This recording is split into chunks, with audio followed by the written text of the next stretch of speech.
Oke guys, jadi sekarang mau cerita, bukan cerita tapi tips dari kami pendaki amatir. Nah, jadi kita akan sharing aja ya, sharing ilmu dan pengalaman mungkin tentang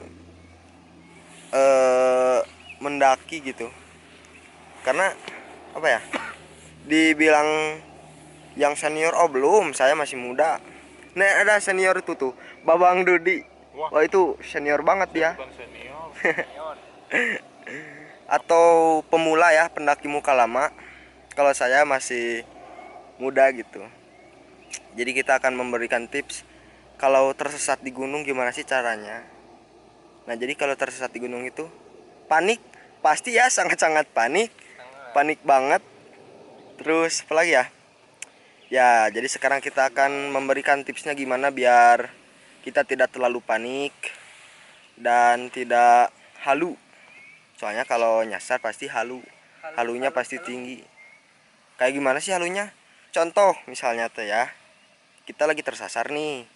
Nah, di depan itu halu kita, wah, bakal ada apa ya di depan?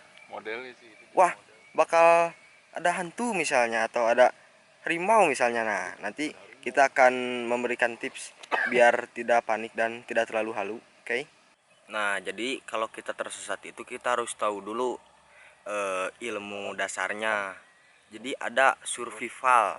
Nah, survival itu dibagi tiga ya. Jadi ada yang pertama ada survive. Artinya survive itu ilmu bertahan diri. Lalu ada survival. Nah, survival itu cara bertahan diri. Lalu ada survivor. Survivor itu adalah pelaku atau korban yang sedang hilang atau yang sedang dicari. Nah, survival S-nya itu sadar akan situasi. Jadi kita itu harus sadar, sungguh-sungguh sadar akan situasi. Lalu ada U, untung malang tergantung diri sendiri. Nah, maksudnya untung malang tergantung sendiri itu gimana ya? Jadi kita itu menghargai lah. Jadi untung malang tergantung diri kita sendiri aja udah. Lalu ada R, rasa takut, hadapilah atau kuasailah. Jadi kita itu harus benar-benar menghadapi rasa takut kita, harus bisa mengkondisikan. Sur berarti langsung V, Viva hidup hargailah. Langsung ada I, ingat di mana kita berada.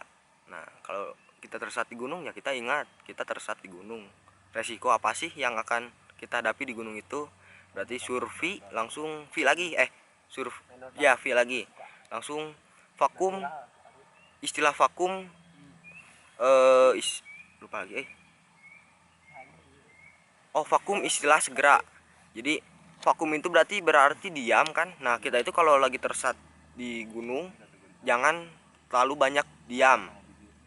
Jadi kita harus punya kegiatan lah, misalnya kayak ya nyari kayu bakar atau bikin perlindungan, bikin bipak alam. Nah, jadi kita jangan diam. Nah, soalnya kalau di gunung itu hawanya hawa kayak ngantuk lah, lelah gitu, lemes. Nah, jadi kalau di gunung itu, nah itu harus dikuasai tuh. Jadi vakum istilah segera.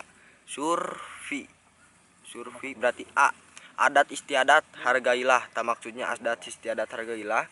Saat kita membuat perlindungan kan kita membutuhkan media kayak seperti daun, kayu, ranting. Nah, adat istiadat hargailah maksudnya gini. Jadi kita mencari dulu yang sudah mati kayak ranting-ranting yang sudah terbengkalai di bawah. Nah, itu bisa digunakan. Jangan mencacag, naon sih bahasa Indonesia nak? Mencacag gitu menebang.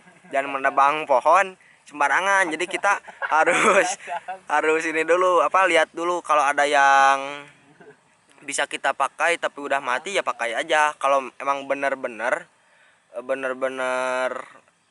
nggak ada ya nggak apa-apalah, soalnya kan kita di kondisi yang sangat terdesak gitu. Survi udah berarti survival. Nah, latihlah selalu. Nah, kita harus melatih selalu yang tadi, yang surviva. Nah, surviva itu harus kita latih selalu.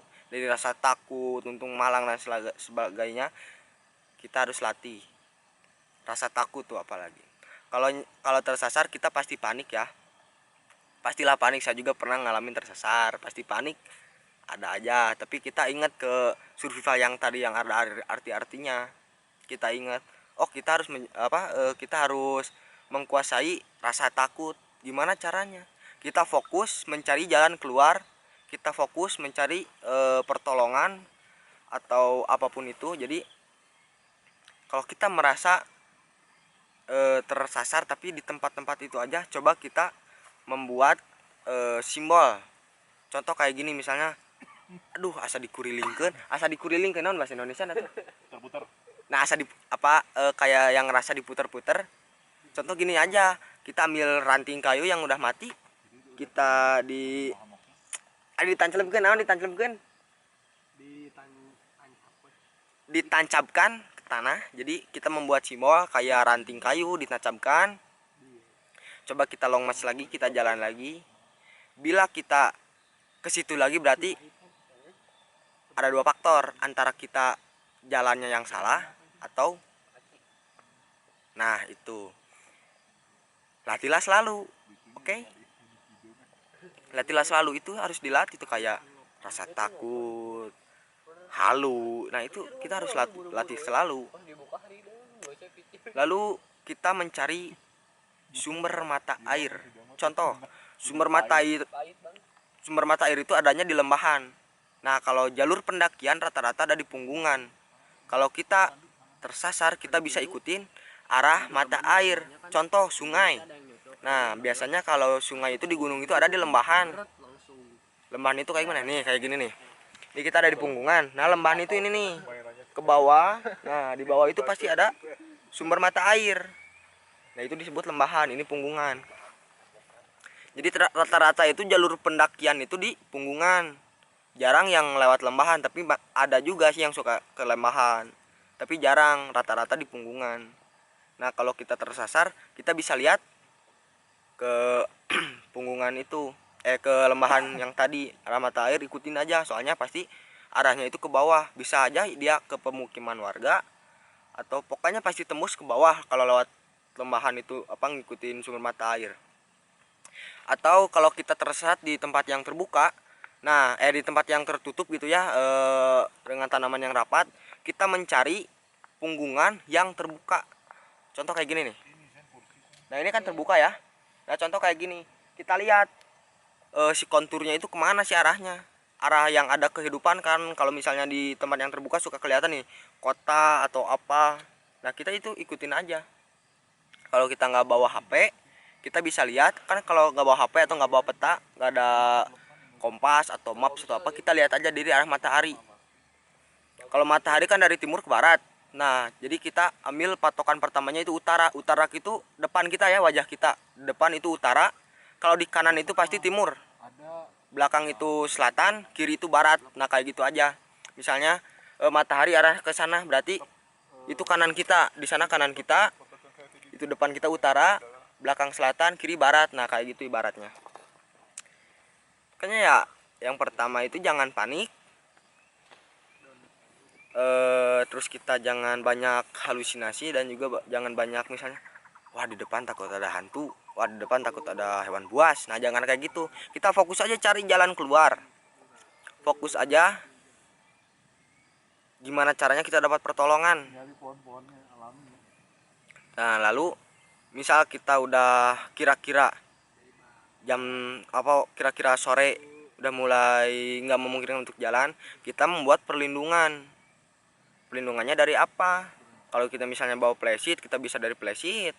Kalau misalnya kita bawa ponco, kita dari ponco. Kalau kita nggak bawa sama sekali, kita bisa bikin bivak alam. Nah, yang pertama yang tadi itu adat istiadat, hargailah.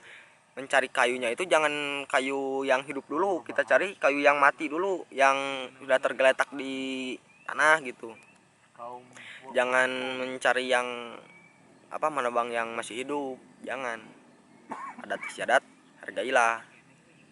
Kalau ada yang belum ngerti atau belum paham maksud saya gimana, bisa nanti ditanya aja di kolom komentar, nanti saya jelaskan. Oke?